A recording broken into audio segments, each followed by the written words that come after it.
डाल्मेटियन और डॉल्फिन। एक घमंडी नाविक और उसकी पत्नी ने निश्चय किया कि वे अपने आलीशान जहाज द्वारा लंबी दूरी की यात्रा पर जाएंगे। नाविक की पत्नी अपने डाल्मेटियन कुत्ते को भी अपने साथ ले गई। जब वे लोग समुद्र में यात्रा कर रहे थे तो एक भीषण तूफान में उनका जहाज पलट दिया। पति पत्नी दोनों समुद्र में हिचकोले खाने लगे और डूब गए। डाल्मेटियन कुत्ता बच गया और उसे एक डॉल्फिन किनारे पर ले गई। जब डाल्मेटियन कुत्ता डॉल्फिन की पीठ पर बैठकर एक द्वीप किनारे पहुंचा तो मछली ने पूछा, क्या तुम इस जगह को जानते हो?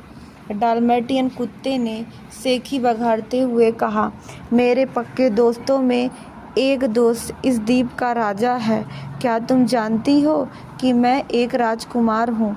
डॉल्फिन को यह मालूम था कि इस द्वीप पर कोई नहीं रहता, अतः उसने व्यंग से कहा, अब तो तुम राजकुमार के बजाय राजा भी बन सकते हो। फिर कुत्ते ने पूछा, ऐसा क्यों? ऐसा कैसे हो सकता है? डाल्मेटियन ने हैरानी से कहा। डॉल्फिन आगे तैरती हुई बोली, अब तुम इस द्वीप पर बिल्कुल अकेले हो। ऐसी स्थिति में यहाँ के राजा ही कहलाओगे। डाल्मेटियन अपना समूह लेकर रह जाता है। इससे हमें यही सीख मिलती है कि झूठ बोलने वाले लोग परेशानियों से घिर जाते हैं। दूसरी कहानी हम लोग सुनते हैं आगे। ईश्वर पर भरोसा। बहुत समय पहले की बात है। एक आदमी पर्वत पर चढ़ रहा था, लेकिन बादलों के कारण उसे आगे का रास्ता दिखाई ना दे रहा था। तभी अचानक उसका पैर फिसला और वह तेजी से नीचे गिरने लगा। वह आदमी लगातार हवा में गिरता गया। उसके मस्तिष्क में अपने जीवन की सभी अच्छी और बुरी घटनाएं कैद गई। जब वह आदमी नीचे गिर रहा था तो उसे एहसास हुआ कि वह मौत के कितने करीब है। अचानक उसे अपनी कमर में बंधी रस्सी का ख्याल आया। रस्सी ने उसे जोर से खींचा। वह केवल एक रस्सी के सहारे था। उसने भगवान से विनम्र प्रार्थना की कि वे उसकी मदद करें। तभी आकाश से एक स्वर सुनाई दिया, क्या तुम्हें भरोसा है कि मैं तुम्हें बचा सकता हूँ? उस आदमी ने दृढ़ स्वर में कहा, हाँ, मुझे पूरा भरोसा है कि आप मुझे बचा सकते हैं। तो कमर में बंधी रस्सी को कस कर पकड़ लो। उस आदमी ने निश्चय किया कि वह कमर में बंधी रस्सी को पूरी ताकत से पकड़े रहेगा। अगले दिन वह आदमी जीवित पाया गया। वह एक रस्सी को कसकर थामे लटका हुआ था। वह धरती से केवल 1 फुट की दूरी पर था। इससे हमें यह शिक्षा मिलती है कि ईश्वर पर सदा भरोसा रखना चाहिए। अगली कहानी की तरफ बढ़ते हैं। 2 अजनबी और बूढ़ा। बहुत समय पहले की बात है। किसी गांव में एक अजनबी आया।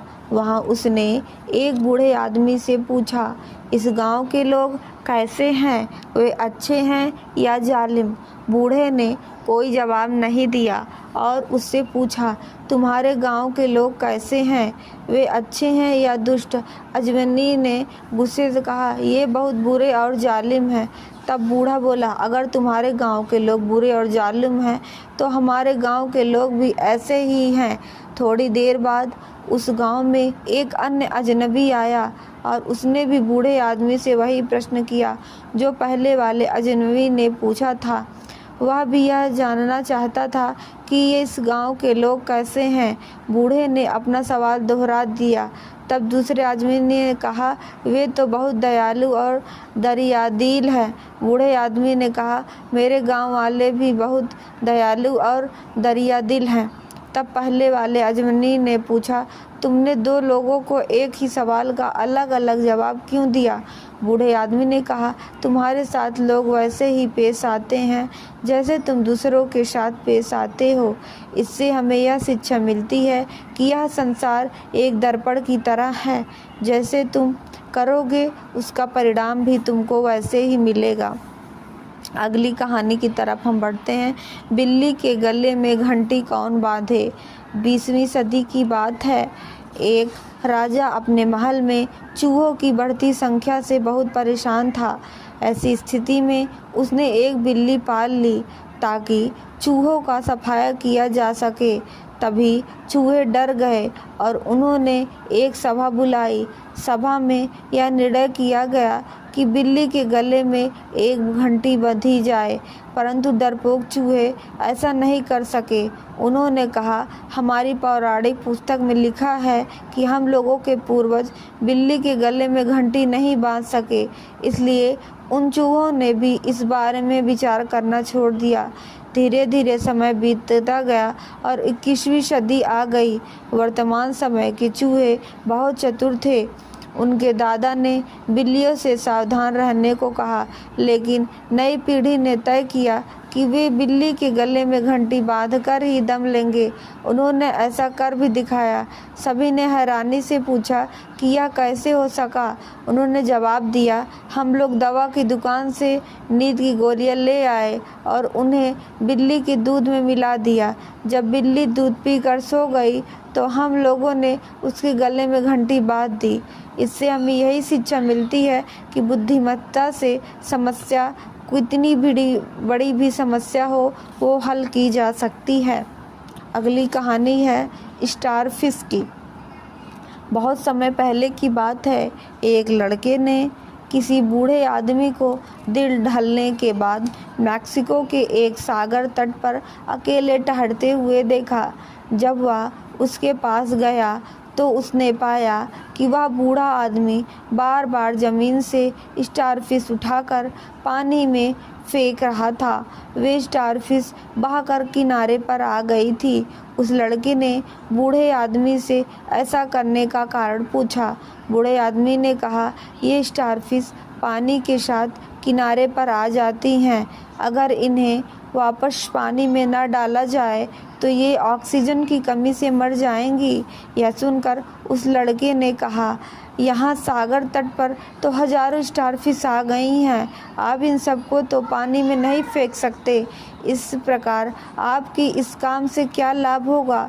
तब बूढ़े आदमी ने मुस्कुरा कर कहा, मेरे इस काम से अगर एक भी स्टारफिश की जान बच गई तो मैं इसे बहुत बड़ी बात मानूंगा। इससे यह शिक्षा मिलती है, किसी बात की परवाह किए बिना अच्छे काम करते रहना चाहिए।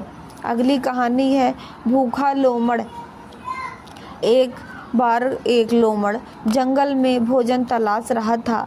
उसने बहुत कोशिश की, लेकिन उसे खाने को कुछ नहीं मिला। अंततः वह जंगल के एक छोर पर पहुंचा और वहां खाने के लिए कुछ ढूंढने लगा। तभी अचानक उसकी नज़र एक बड़े से पेड़ पर गई जिसमें एक खोखल था। लोमड़ ने उस खोखल में छलांग लगा दी। उसे लगा कि वहाँ खाने के लिए कुछ रखा होगा। उस खोखल में वास्तव में भोजन रखा था, जिसे देखकर वह खुश हो गया। उस जंगल में एक बूढ़ा लकड़हारा लकड़ी काट रहा था। उसने ही अपना भोजन उस खोखल में रख दिया था। लोमड़ ने सारा भोजन खा लिया। इसके बाद उसे प्यास लगी। उसने निश्चय किया कि वह नाले पर जाकर पानी पिएगा। लोमड़ ने बहुत कोशिश की, लेकिन वह खोखल से बाहर नहीं निकल पा रहा था। ज़्यादा भोजन खाने की वजह से लोमड़ इतना मोटा हो गया था कि खोखल में फंस गया। ऐसी स्थिति में वह बहुत निराश और उदास हो गया। इससे हमें यही शिक्षा मिलती है कि कोई भी काम करने से पहले हमें उसके बारे में अच्छी तरह से सोच लेना चाहिए कि उसका परिणाम क्या हो सकता है। अगली कहानी की तरफ बढ़ते हम। भेड़िया आया, भेड़िया आया। बहुत समय पहले की बात है। एक चरवाहा भेड़ों के एक झुंड की रखवाली कर रहा था। एक दिन जब वह भेड़ों को चराने के लिए निकला तो उसने तय किया कि वह गांव वालों के साथ मजाक करेगा। वह चिल्लाया, भेड़िया आया, भेड़िया आया। गांव वाले उसकी पुकार सुनते ही मदद के लिए दौड़ पड़े। जब वे चरवाहे के पास पहुँचे तो उन्हें पता चला कि कोई भेड़िया नहीं आया था।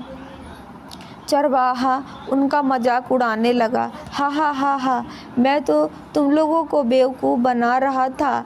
यह सुनकर गांव वाले हंसते हुए लौट गए।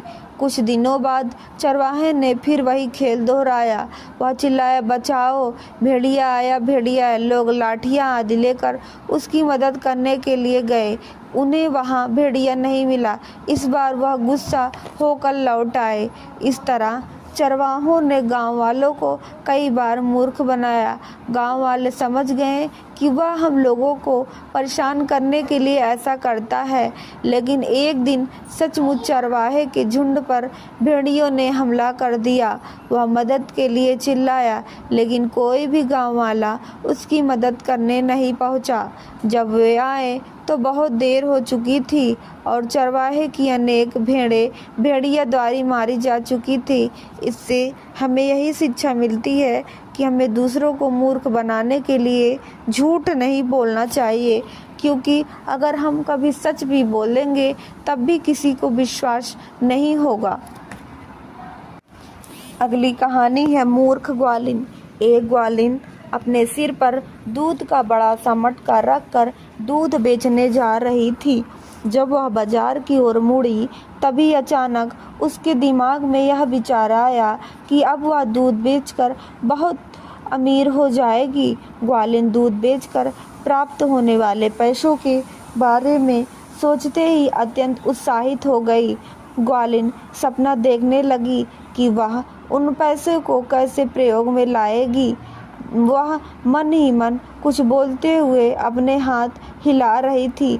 ग्वालिन का सपना उसे एक अलग दुनिया में ले गया और वह अपने आप से बोली, दूध बेचकर प्राप्त हुए पैसे से मैं 100 चूजे खरीदूंगी। जब वे बड़े हो जाएंगे तो उन्हें बेचकर 2 बकरियां खरीद लूँगी।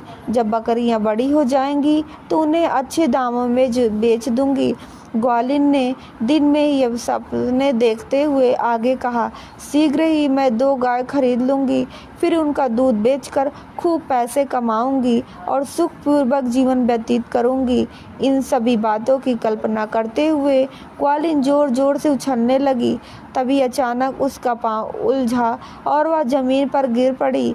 ऐसे में दूध का मटका टूट जाने से सारा दूध जमीन पर बिखर गया। यह देखकर ग्वालिन जोर जोर से रोती हुई बोली, आज के बाद मैं दिन में सपने नहीं देखूंगी।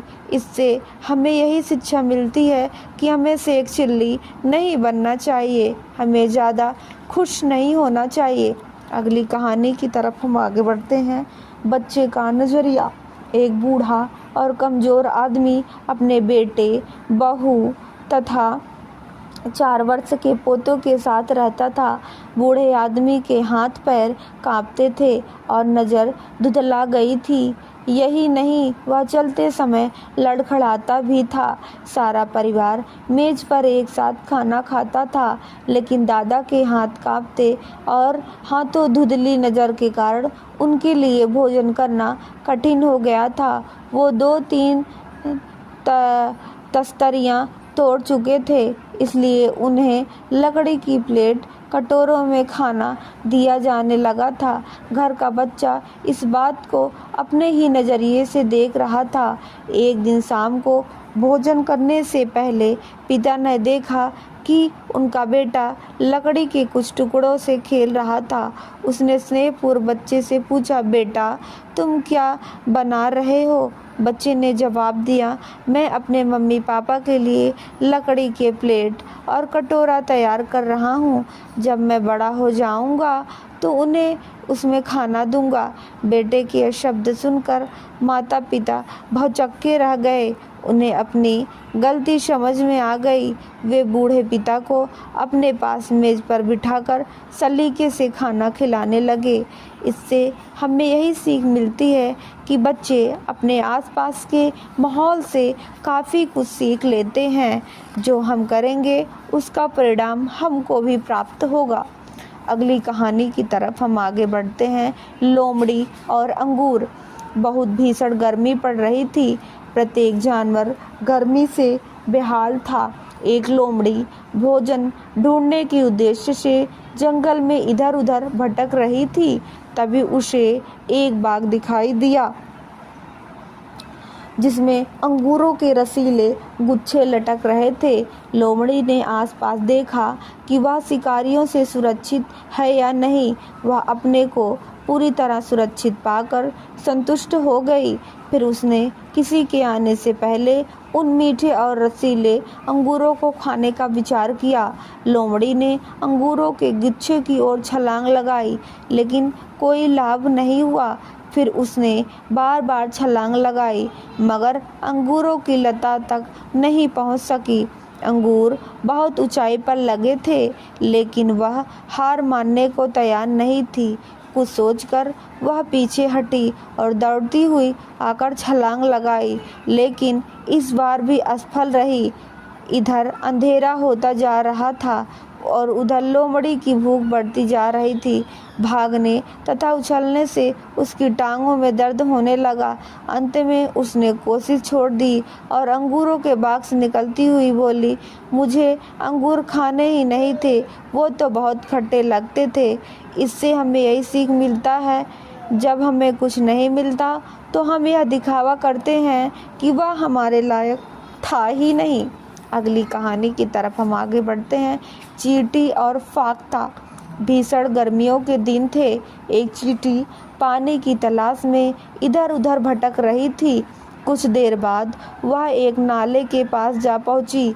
वहां उसे घास के एक तिनके पर चढ़ना पड़ा, लेकिन अभी वह उस पर से उतर भी नहीं थी कि अचानक उसका पैर फिसला और वह पानी में जा गिरी।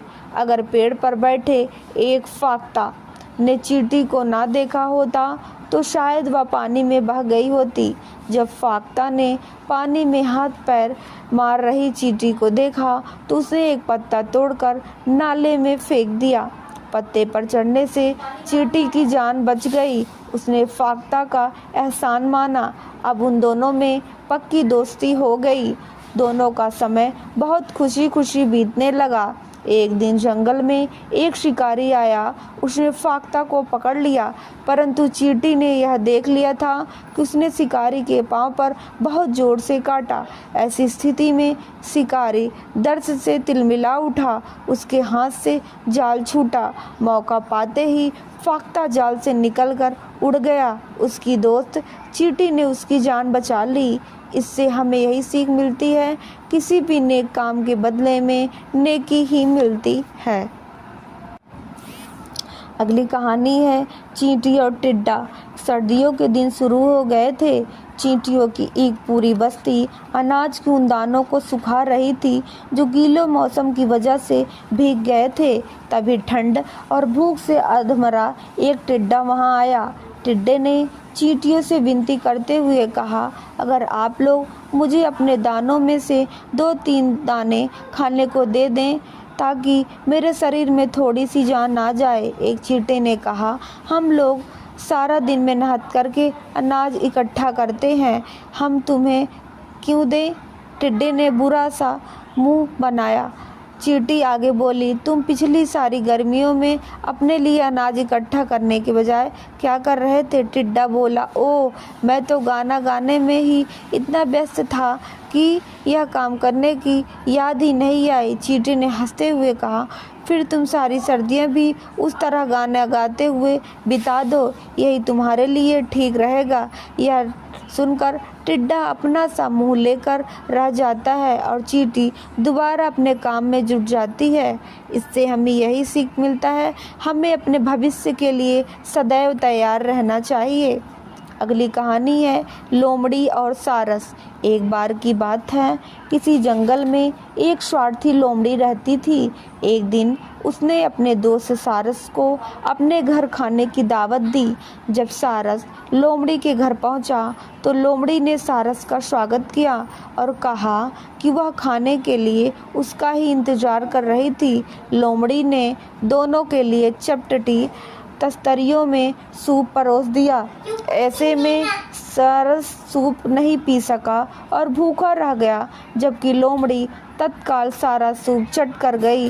बेचारे सारस ने बेचारे सारस ने विनम्रता दिखाते हुए उसे कुछ नहीं कहा, लेकिन सारस ने लोमड़ी को सबक सिखाने का निश्चय कर लिया था। उसने लोमड़ी को अपने घर खाने की दावत दी। अगले दिन लोमड़ी सारस के घर पहुंची तो उसे भी सूप पाया गया वहाँ, लेकिन वह लंबे मुंह वाले जग में था। सारस ने चोट डालकर सारा सूप पी लिया, परंतु लोमड़ी का मुंह उस जग में से नहीं घुस चुका। इस बार लोमड़ी भूखी रह गई। उसे अपने किए का फल मिल गया। इससे हमें यही सीख मिलती है, स्वार्थ हमेशा अपने ही आगे आता है। डालमेटियन और डॉल्फिन। एक घमंडी नाविक और उसकी पत्नी ने निश्चय किया कि वे अपने आलीशान जहाज द्वारा लंबी दूरी की यात्रा पर जाएंगे। नाविक की पत्नी अपने डालमेटियन कुत्ते को भी अपने साथ ले गई। जब वे लोग समुद्र में यात्रा कर रहे थे तो एक भीषण तूफान में उनका जहाज पलट दिया। पति पत्नी दोनों समुद्र में हिचकोले खाने लगे और डूब गए। डालमेटियन कुत्ता बच गया और उसे एक डॉल्फिन किनारे पर ले गई। जब डालमेटियन कुत्ता डॉल्फिन की पीठ पर बैठकर एक द्वीप किनारे पहुंचा तो मछली ने पूछा, क्या तुम इस जगह को जानते हो? डालमेटियन कुत्ते ने सेखी बघाड़ते हुए कहा, मेरे पक्के दोस्तों में एक दोस्त इस द्वीप का राजा है। क्या तुम जानती हो कि मैं एक राजकुमार हूँ? डॉल्फिन को यह मालूम था कि इस द्वीप पर कोई नहीं रहता, अतः उसने व्यंग से कहा, अब तो तुम राजकुमार के बजाय राजा भी बन सकते हो। फिर कुत्ते ने पूछा, ऐसा क्यों? ऐसा कैसे हो सकता है? डालमेटियन ने हैरानी से कहा। डॉल्फिन आगे तैरती हुई बोली, अब तुम इस द्वीप पर बिल्कुल अकेले हो। ऐसी स्थिति में यहाँ के राजा ही कहलाओगे। डालमेटियन अपना समूह लेकर रह जाता है। इससे हमें यही सीख मिलती है कि झूठ बोलने वाले लोग परेशानियों से घिर जाते हैं। दूसरी कहानी हम लोग सुनते हैं आगे। ईश्वर पर भरोसा। बहुत समय पहले की बात है। एक आदमी पर्वत पर चढ़ रहा था, लेकिन बादलों के कारण उसे आगे का रास्ता दिखाई ना दे रहा था। तभी अचानक उसका पैर फिसला और वह तेजी से नीचे गिरने लगा। वह आदमी लगातार हवा में गिरता गया। उसके मस्तिष्क में अपने जीवन की सभी अच्छी और बुरी घटनाएं कौंध गई। जब वह आदमी नीचे गिर रहा था तो उसे एहसास हुआ कि वह मौत के कितने करीब है। अचानक उसे अपनी कमर में बंधी रस्सी का ख्याल आया। रस्सी ने उसे जोर से खींचा। वह केवल एक रस्सी के सहारे था। उसने भगवान से विनम्र प्रार्थना की कि वे उसकी मदद करें। तभी आकाश से एक स्वर सुनाई दिया, क्या तुम्हें भरोसा है कि मैं तुम्हें बचा सकता हूँ? उस आदमी ने दृढ़ स्वर में कहा, हाँ, मुझे पूरा भरोसा है कि आप मुझे बचा सकते हैं। तो कमर में बंधी रस्सी को कस कर पकड़ लो। उस आदमी ने निश्चय किया कि वह कमर में बंधी रस्सी को पूरी ताकत से पकड़े रहेगा। अगले दिन वह आदमी जीवित पाया गया।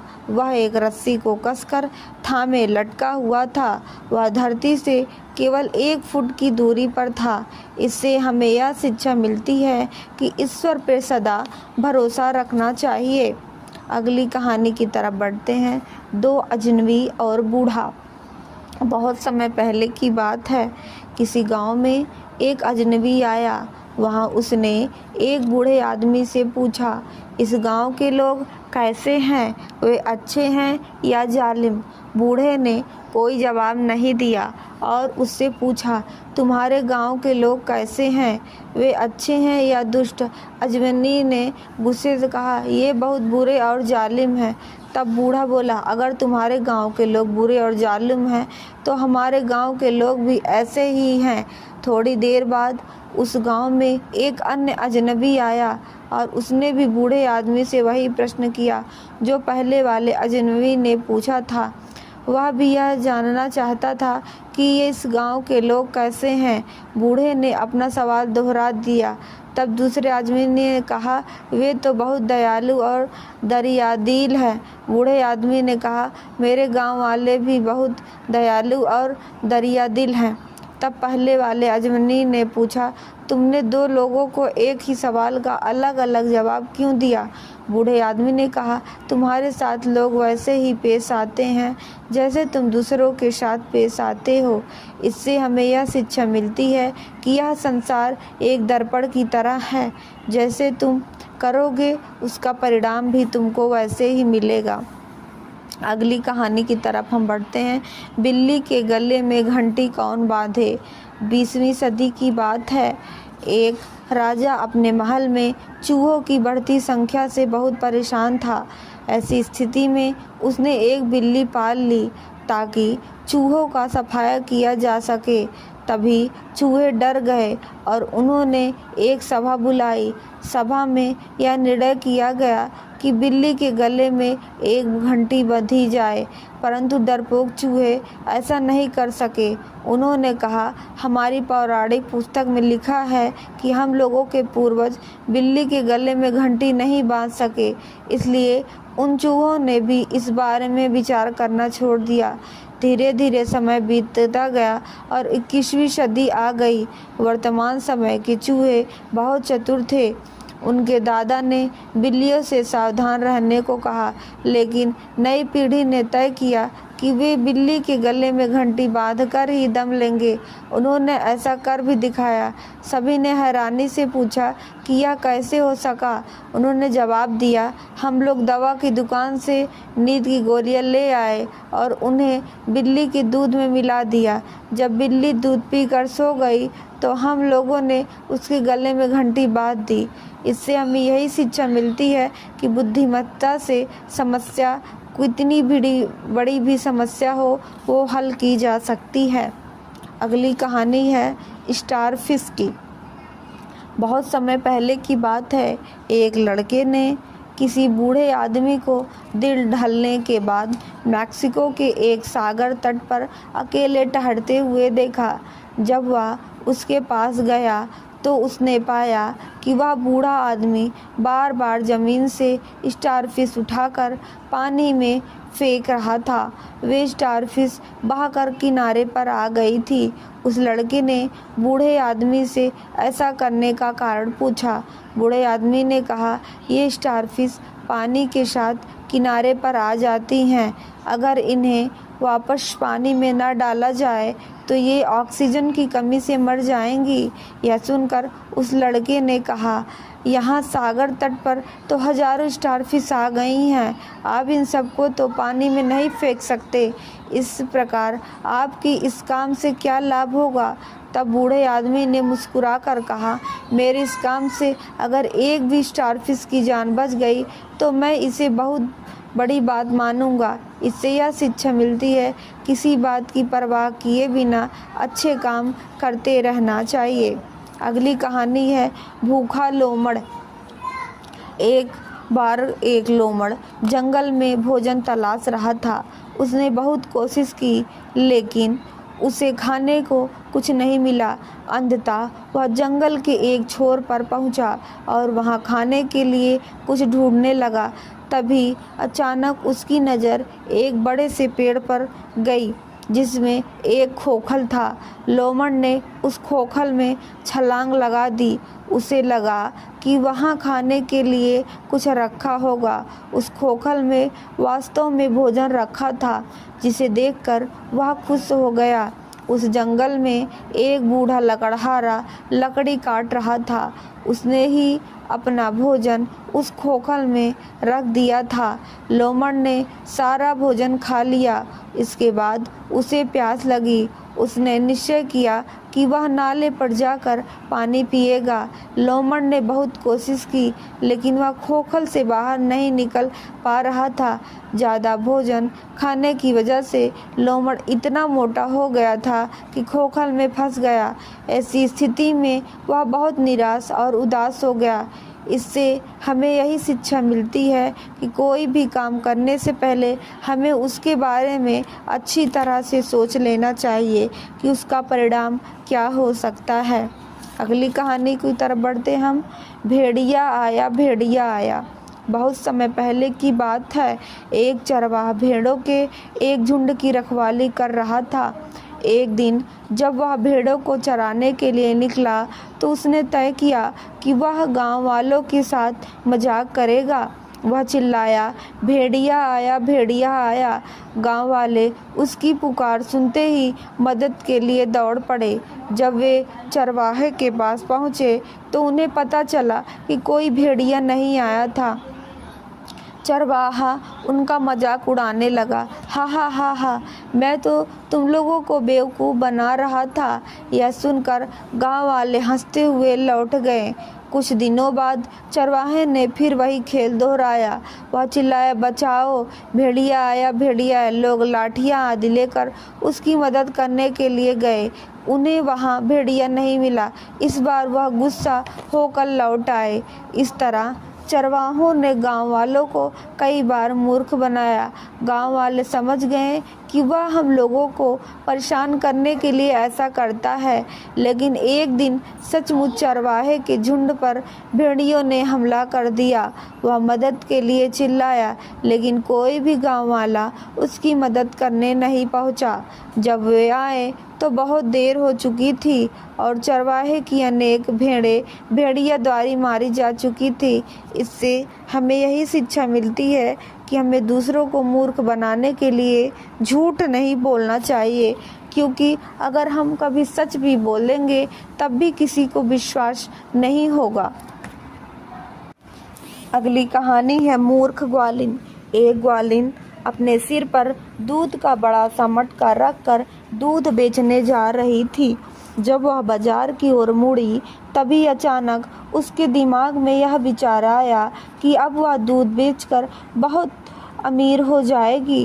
ग्वालिन दूध बेचकर प्राप्त होने वाले पैसों के बारे में सोचते ही अत्यंत उत्साहित हो गई। ग्वालिन सपना देखने लगी कि वह उन पैसों को कैसे प्रयोग में लाएगी।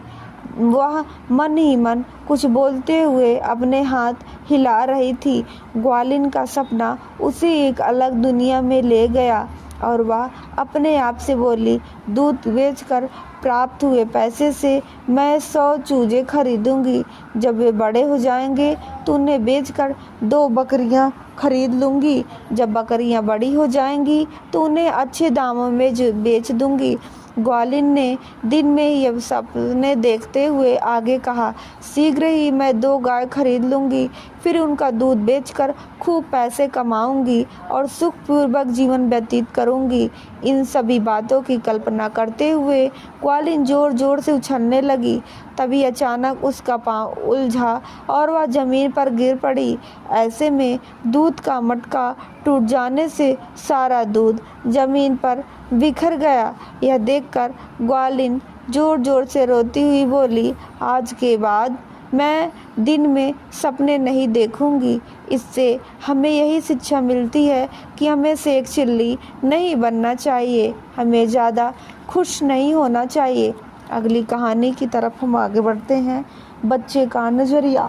एक बूढ़ा और कमज़ोर आदमी अपने बेटे, बहू तथा 4 वर्ष के पोतों के साथ रहता था। बूढ़े आदमी के हाथ पैर कांपते थे और नज़र धुंधला गई थी। यही नहीं, वह चलते समय लड़खड़ाता भी था। सारा परिवार मेज पर एक साथ खाना खाता था, लेकिन दादा के हाथ कांपते और हाथों धुंधली नज़र के कारण उनके लिए भोजन करना कठिन हो गया था। वो 2-3 तस्तरियाँ तोड़ चुके थे, इसलिए उन्हें लकड़ी की प्लेट कटोरों में खाना दिया जाने लगा था। घर का बच्चा इस बात को अपने ही नज़रिए से देख रहा था। एक दिन शाम को भोजन करने से पहले पिता ने देखा कि उनका बेटा लकड़ी के कुछ टुकड़ों से खेल रहा था। उसने स्नेहपूर्वक बच्चे से पूछा, बेटा तुम क्या बना रहे हो? बच्चे ने जवाब दिया, मैं अपने मम्मी पापा के लिए लकड़ी के प्लेट और कटोरा तैयार कर रहा हूँ। जब मैं बड़ा हो जाऊँगा तो उन्हें उसमें खाना दूंगा। बेटे के यह शब्द सुनकर माता पिता भौचक्के रह गए। उन्हें अपनी गलती समझ में आ गई। वे बूढ़े पिता को अपने पास मेज पर बिठाकर सलीके से खाना खिलाने लगे। इससे हमें यही सीख मिलती है कि बच्चे अपने आसपास के माहौल से काफ़ी कुछ सीख लेते हैं। जो हम करेंगे उसका परिणाम हमको भी प्राप्त होगा। अगली कहानी की तरफ हम आगे बढ़ते हैं। लोमड़ी और अंगूर। बहुत भीषण गर्मी पड़ रही थी। प्रत्येक जानवर गर्मी से बेहाल था। एक लोमड़ी भोजन ढूंढने के उद्देश्य से जंगल में इधर उधर भटक रही थी। तभी उसे एक बाग दिखाई दिया जिसमें अंगूरों के रसीले गुच्छे लटक रहे थे। लोमड़ी ने आसपास देखा कि वह शिकारियों से सुरक्षित है या नहीं। वह अपने को पूरी तरह सुरक्षित पाकर संतुष्ट हो गई। फिर उसने किसी के आने से पहले उन मीठे और रसीले अंगूरों को खाने का विचार किया। लोमड़ी ने अंगूरों के गुच्छे की ओर छलांग लगाई, लेकिन कोई लाभ नहीं हुआ। फिर उसने बार बार छलांग लगाई, मगर अंगूरों की लता तक नहीं पहुंच सकी। अंगूर बहुत ऊंचाई पर लगे थे, लेकिन वह हार मानने को तैयार नहीं थी। कुछ सोचकर वह पीछे हटी और दौड़ती हुई आकर छलांग लगाई, लेकिन इस बार भी असफल रही। इधर अंधेरा होता जा रहा था और उधर लोमड़ी की भूख बढ़ती जा रही थी। भागने तथा उछलने से उसकी टांगों में दर्द होने लगा। अंत में उसने कोशिश छोड़ दी और अंगूरों के बाग से निकलती हुई बोली, मुझे अंगूर खाने ही नहीं थे, वो तो बहुत खट्टे लगते थे। इससे हमें यही सीख मिलता है, जब हमें कुछ नहीं मिलता तो हम यह दिखावा करते हैं कि वह हमारे लायक था ही नहीं। अगली कहानी की तरफ हम आगे बढ़ते हैं। चींटी और फाख्ता। भीषण गर्मियों के दिन थे। एक चींटी पानी की तलाश में इधर उधर भटक रही थी। कुछ देर बाद वह एक नाले के पास जा पहुंची। वहां उसे घास के एक तिनके पर चढ़ना पड़ा, लेकिन अभी वह उस पर से उतर भी नहीं थी कि अचानक उसका पैर फिसला और वह पानी में जा गिरी।